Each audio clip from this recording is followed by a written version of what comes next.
Hello friends, एक बार फिर आप सबों का स्वागत है। और आज हम क्लास 10 का प्रश्नावली कितना है 1.3 को देखेंगे, जो बहुत ही इम्पोर्टेंट है, बेहद, इसलिए कि मैट्रिक बोर्ड एग्जाम में एक प्रश्न इससे रिलेटेड रहते हैं। आपको कोई नंबर दे रहेंगे, आपको बताना है, यानी शो करना है, दिखाना है कि वो संख्या वो है या नहीं है। जैसे यहाँ पे लिखा हुआ है कि सिद्ध करें कि √5 एक अपरिमेय संख्या है। अपरिमेय मतलब कि रेशनल नंबर्स है।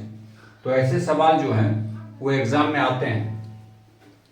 तो जब आते हैं तो इसको क्या करेंगे हम लोग, हमने पहले से क्या लिखना है उसको हमने पहले से लिख रखा है, क्योंकि हम उसको डिक्टेट करेंगे। और आप देखिए, सबसे पहले तो हम एज्यूम करेंगे, यानी मानेंगे, कुछ कल्पना करेंगे, लेकिन इसका कॉन्ट्रेरी में करेंगे, यानी इसके विरोध में करेंगे।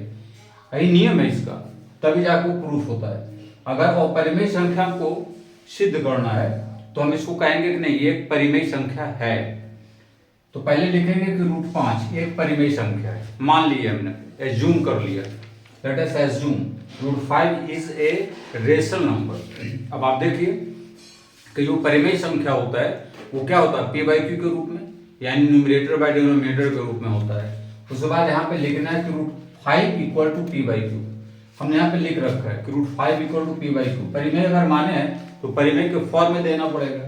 अब हम दोनों तरफ इसका वर्ग करेंगे। वर्ग करने से फायदा क्या होता है कि उसका स्क्वायर हट जाता है। जैसे √5 का स्क्वायर करेंगे तो सिर्फ 5 बचेगा, और p का स्क्वायर p² है, q का स्क्वायर q²। ये आ जाएगा 5 = p²/q²। तिरछा गुना कर देंगे, 5q² = p²। इसको इक्वेशन 1 कंसीडर करेंगे। अब एक चीज समझने वाली बात है कि अगर 5 को इधर ले आते हैं तो p को डिवाइड कर देता है, करता है ना। हम लिख सकते हैं कि 5p² को विभाजित करता है, यानी 5 डिवाइड्स p²। तो जब p² करेगा तो p को भी करेगा, सिंपल है। तो 5 डिवाइड्स p, यानी 5p को विभाजित करता है। तो यहां तक तो हम समझ गए, बस सिंपल था। क्या करना, पहले हम कंट्रेरी में लेंगे, विरोधाभास उत्पन्न करेंगे कि नहीं, ये वो परिमेय संख्या पूछा है तो हमको परिमेय बताना है। परिमेय बताने के बाद उसको हम परिमेय के रूप में लिखेंगे, फिर दोनों तरफ वर्ग करेंगे। स्टेप समझिए, वर्ग करेंगे, रूट हटेगा, तिरछा गुना करेंगे, यहां तक आएंगे। उसके बाद वो इक्वेशन 1, फिर हम यहाँ डिविजन का रूल लगाएंगे कि 5p को स्क्वायर को डिवाइड करेगा। अगर p² निकालेंगे तो डिवाइड करेगा ना p² को, हाँ एक्चुअली करेगा। तो जब p² करेगा तो p को भी करेगा।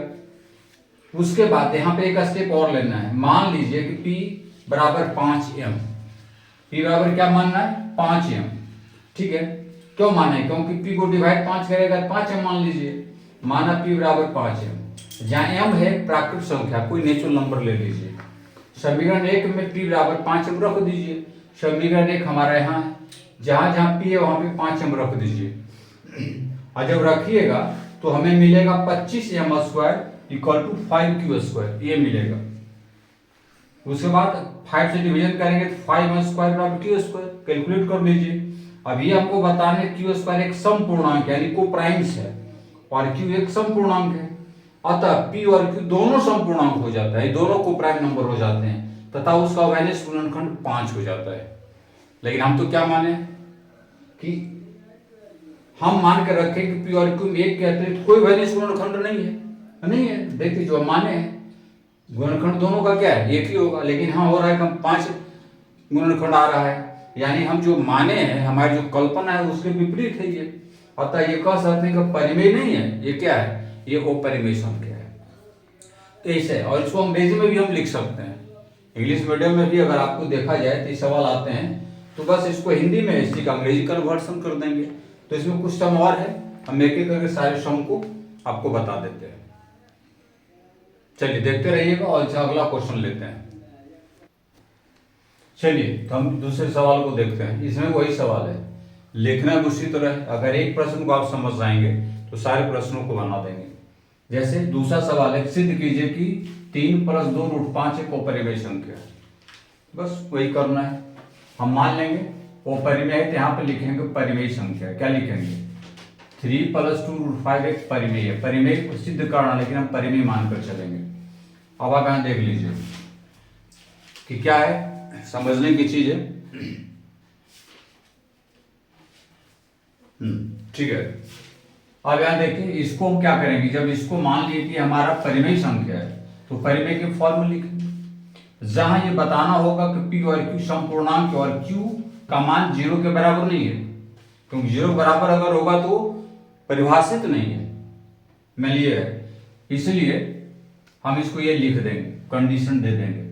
अब 3 को इधर ले जाएंगे, पी बाई क्यू -3 हो जाएगा, फिर ये 2 को इधर ले जाएंगे, डिवीजन हो जाएगा, बच गया ये।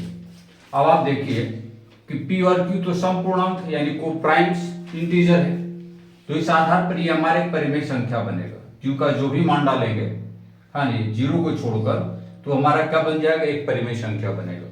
क्या कीजिएगा, पी क्यू का जो मान देंगे सिर्फ क्यू को 0 छोड़कर हमारे क्या बन जाएगा, परिमेय संख्या, ये पूरे टर्म बन जाएंगे ये वाले। और √5 एक परिमेय, जब ये बन जाएंगे परिमेय तो √5 भी बन जाएगा परिमेय। लेकिन यहां क्या है, यहां पे ये है कि √5 एक वो परिमेय संख्या है, पिछले बार भी यानी पिछले प्रश्न में भी हम इसको सिद्ध कर चुके हैं।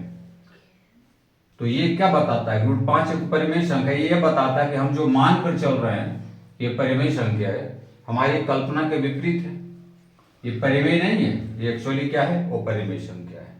तो बस इसको लिखना है, स्टेप बाय स्टेप लिखना है।